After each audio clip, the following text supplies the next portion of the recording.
কি রে ভাই, এখনই কি বসে থাকবেন? ভিডিওতে লাইক করতেছেন না, বুঝলাম না রে ভাই। অফারটা তো নিয়ে নিতেছেন তরতরা গড়গড়া মরমরা মাথা নষ্ট করা সেই লেভেলের ফরা ফরা রে অফার রে ভাই, সম্পূর্ণ ফ্রিতে রে ভাই। আজকের এই অফারটা যদি আপনারা না নিতে পারেন রে ভাই, আপনার জীবনে আপনি কি কি করতেছেন? কোনোদিন কি পাও এমবি নিচ্ছেন? কোনোদিন পাইছেন না রে ভাই। সারা জীবন শুধু মানুষের ভিডিও দেখতে থাকবেন, কিন্তু অফারগুলো নিতে পারবেন না রে ভাই, কারণ আপনার মতো হতাবাগ আর কেউ না রে ভাই। কি ভাবতেছেন অফার পাবেন না? কেন অফার পাবেন না? আমি পাইছি, অন্য মানুষরা পাইতেছে, তো আপনারা কেন পাবেন না? আপনার ফোনে তো সমস্যাও নাই, আপনি তো আমাদের মতো ফোন ব্যবহার করতেছেন, আমাদের মতোই সিম ব্যবহার করতেছেন, তাহলে আপনারা কেন পাবেন না? একটা একটা ট্রাই করেই দেখেন, মানে অফারটা পান কি পান না।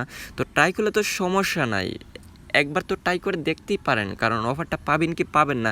আজকের এই ভিডিওতে যদি ভুলবশত আপনারা ক্লিক করেই থাকেন, সম্পূর্ণ ভিডিও দেখে যান এবং ধারাবাহিকভাবে অফারটা নিয়ে নেন। তো বন্ধুরা, আজকের মতো আবারও চলে এসেছি আপনাদের মাঝে একটা সেরা লেভেলের অফার নিয়ে। তো সেই অফারটা কিন্তু আজকে আপনার জীবনে one of the best video বলতেই হবে, কারণ সেই অফারটা অনেক দিন পরে কিন্তু আমি আজকে আপনাদের মাঝে উপস্থাপন করবো। সেই সিক্রেট কোডটা কিন্তু 1 মাস পর কিন্তু আপনাদের মানে সেই অফারটা দিতেছে বাংলাদেশ সিমরা, কিন্তু আপনাদেরকে সম্পূর্ণ ফ্রিতে সেই অফারটা দিতেছে। তো আমার ডায়াল প্যাডে দেখতেই পারতেছেন *5*221#।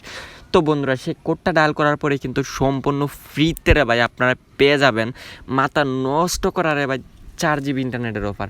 তো 4 GB ইন্টারনেটের অফার যদি আপনারা মিস করে ফেলেন রে ভাই, আপনাদেরকে কিন্তু মাগনা তাওকাতে বৈশা কিন্তু গড়ে কেউ অফার দিবে না। তো অবশ্যই আপনাদেরকে অফারগুলো নিয়ে নিতে হবে, কষ্ট করে ভিডিও দেখবেন, অফার নেবেন। তো এটাই হচ্ছে ধারাবাহিকভাবে সেরা লেভেলের অফার আর কি।